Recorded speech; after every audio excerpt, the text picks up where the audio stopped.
ಎಲ್ರಿಗೂ ನಮಸ್ಕಾರ. Welcome back to ಪಾರಿಜಾತ ಕನ್ನಡ ಯೂಟ್ಯೂಬ್ ಚಾನಲ್. ನಾನಿವತ್ತು ನೂಡಲ್ಸ್ ಮಾಡ್ತಾಯಿದ್ದೀನಿ. ಇವಾಗ ನನ್ನ ಹತ್ರ 2 ಬ್ರ್ಯಾಂಡದ ನೂಡಲ್ಸ್ ಇದೆ. ಒಂದು ಮ್ಯಾಗಿ ಮತ್ತು ಇನ್ನೊಂದು ನಿಶಿನ್ ಅಂತ. 2 ಕೂಡ ಕೊರಿಯನ್ ಮಸಾಲ ಇರೋದು. ನಿಶಿನ್ ಅನ್ನೋದು ನಾನು ಮೊದಲೇ ಒಂದು ಸಲ ಟ್ರೈ ಮಾಡಿದ್ದೀನಿ. ಅದು ತುಂಬ ಆಮೇಲೆ ಖಾರ ಇದ್ದರೂ ಕೂಡ ಚೆನ್ನಾಗಿದೆ. ಇವಾಗ ನಾನು ಮ್ಯಾಗಿ ಬ್ರ್ಯಾಂಡ್ದು ಮಾಡ್ತಾಯಿದ್ದೀನಿ. ಇದು ಕೂಡ ಕೊರಿಯನ್ ಮಸಾಲ ಇರೋದು. ಇದು ಏನಂದರೆ ತರಕಾರಿ ಏನೂ ಹಾಕೋದಿಲ್ಲ, ಸುಮ್ಮನೆ ಬೇಯಿಸ್ಬಿಟ್ಟು ಲಿಕ್ವಿಡು ಮತ್ತು ಪೌಡ್ರ್ ಮಸಾಲ ಬರುತ್ತೆ, ಅವೆರಡು ಮಿಕ್ಸ್ ಮಾಡಬೇಕು ಅಷ್ಟೇ. ಇವಾಗ 1.5 ಗ್ಲಾಸಷ್ಟು ನೀರು ಹಾಕಿ ಕುದಿಯೋಕೆ ಇಟ್ಟಿದ್ದೀನಿ ನೀರನ್ನ.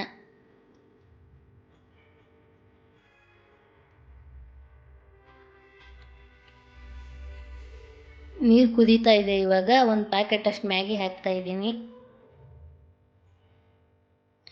ಇದು ವೆಜ್ ನೂಡಲ್ಸು, ಇದರಲ್ಲೇ ನಾನ್ ವೆಜ್ ನೂಡಲ್ಸ್ ಕೂಡ ಬರುತ್ತೆ.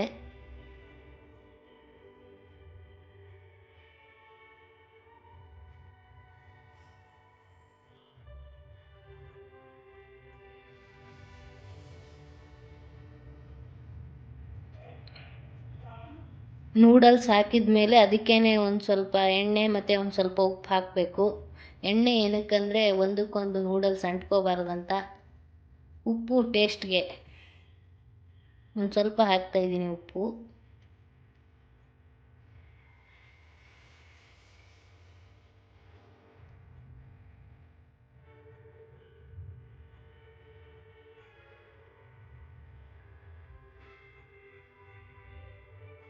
ಆವಾಗವಾಗ ಬೆಂದಿದೆಯಾ ಇಲ್ವಾ ಅಂತ ನೋಡ್ತಾಯಿದ್ದೀನಿ. ಇಲ್ಲಾಂದರೆ ತುಂಬ ಬೆಂದುಬಿಟ್ರೆ ಚೆನ್ನಾಗಿರಲ್ಲ, ಅದಕ್ಕೇ ಆವಾಗ ನೋಡ್ತಾಯಿದ್ದೀನಿ ನಾನು.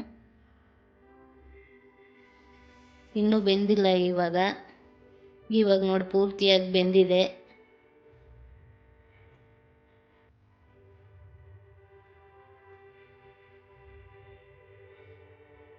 ಇವಾಗ ನೂಡಲ್ಸ್ನ ಸಪ್ರೇಟಾಗಿ ಮಾಡ್ಕೋಬೇಕು. ಈ ಥರ ಜರಡಿ ಬರುತ್ತಲ್ವ ಸ್ಟೀಲ್ದು, ಆ ಥರದಾಗ ಹಾಕ್ಬಿಟ್ಟು ನೂಡಲ್ಸ್ನ ಸಪ್ರೇಟಾಗಿ ಮಾಡ್ಕೋಬೇಕು. ಸ್ಮೆಲ್ ಇರೋದ್ರಿಂದ ನನಗೆ ಜಾಸ್ತಿ ತಿನ್ನೋಕ್ಕಾಗಿಲ್ಲ, ಮತ್ತು ಖಾರ ಅಷ್ಟೊಂದಿಲ್ಲ. ನಾನು ಅರ್ಧ ಮಸಾಲೆ ಹಾಕಿರೋದಕ್ಕೆ, ಫುಲ್ ಹಾಕಿದ್ರೆ ಇನ್ನೂ ಖಾರ ಇರುತ್ತೇನೋ. ಈ ವಿಡಿಯೋ ಇಷ್ಟ ಆದರೆ ಲೈಕ್ ಮಾಡಿ.